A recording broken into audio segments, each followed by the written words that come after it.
Okay, LSPD recruit.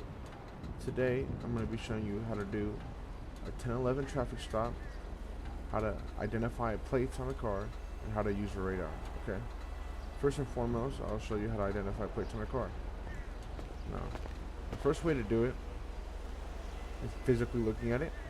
Okay. As you can see, I can see the numbers ending in 96KZ. Okay.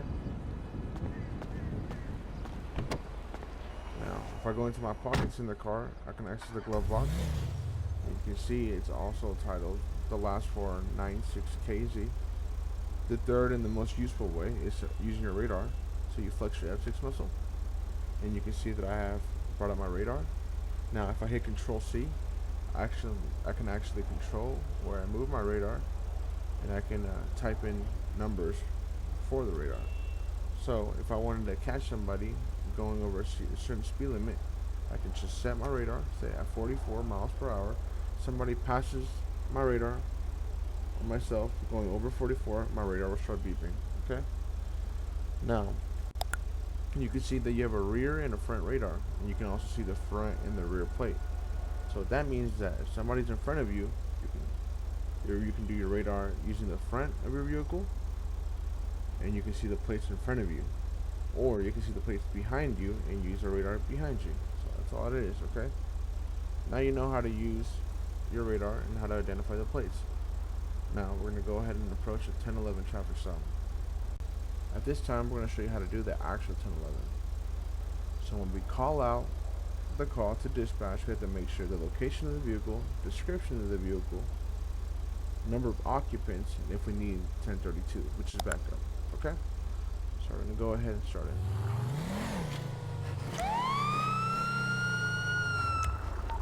D13 is showing me an active 1011 with a 4-door muscle car, 1 occupant on Cougar Avenue. No 1032 is needed. So at this moment, we tell the driver to turn off his vehicle. Driver, turn off your vehicle. Okay, now we see that the vehicle is off. We're going to go ahead and step out. For this example, we don't have someone driving, so we're just going to pretend like someone's there. Okay. So we're going to walk up and present ourselves. Hi, I'm Sergeant Speed with the Los Santos Police Department. The reason why I'm pulling you over today is because you're going way over the speed limit back there, approximately 25 miles per hour. So this time I'm going to be issuing you a citation.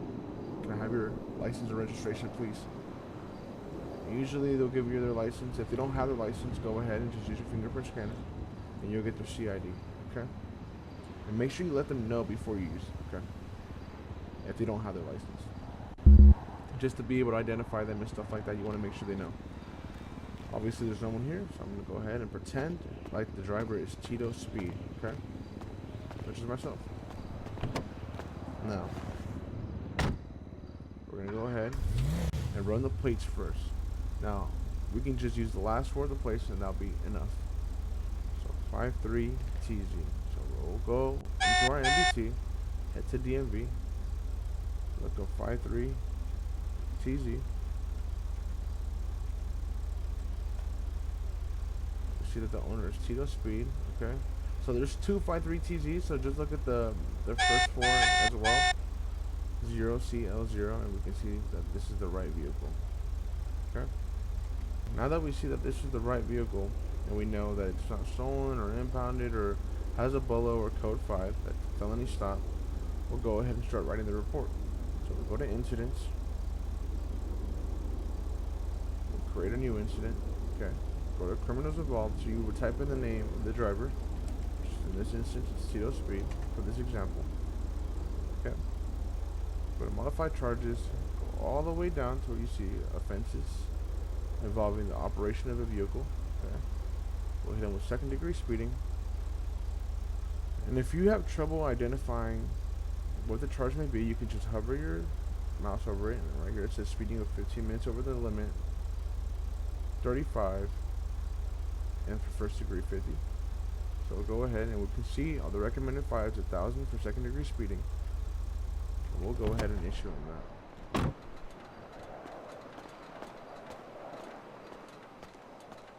Okay, sir. At this time, I'll be issuing you a $1,000 fine for speeding. Okay, I'm gonna go ahead and bill you that. So you use your billing device. Click to use, select the person, and charge them the correct amount. Okay, sir. When you see my lights turn off, you're free to go. So you would go to your vehicle, obviously, turn off your lights, and let them go. They're free to go. Okay, this time now we're going to go ahead and write the ticket. So we'll go ahead and go to incidents. Go to the plus, criminals involved. We'll be able to just paste the CID in there normally. But at this point in time, we're just going to write the criminal name, which is my name. Okay. Modify charges. Scroll all the way down to where you see offenses involving the operation of a vehicle. In this case, we're going to give him a second-degree speeding, right? And if you look where it says recommended fine, we're able to see how much we need to fine the person. So we'll go ahead, step out of the vehicle, and say, okay, sir, at this time, I'm going to be issuing you a $1,000 fine for your speeding, okay? So I'm going to go ahead and book that, charge you for that. Are you ready for that? We'll say yes or whatever. Use your billing device, select the person, and charge them the correct amount. Okay? Alright, sir, when my lights turn off, you are free to go.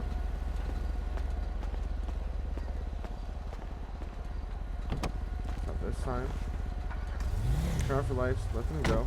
At this point in time, we'll go ahead and write in the report after the driver's taken off. Okay? So we'll go ahead, open up our NDT, write our name, write the name of the suspect. Okay? The charge.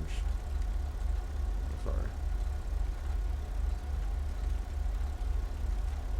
Second-degree speeding, and then write the report. It has to be brief and simple when it comes to traffic stops. Okay. So, I'd write my call sign D13.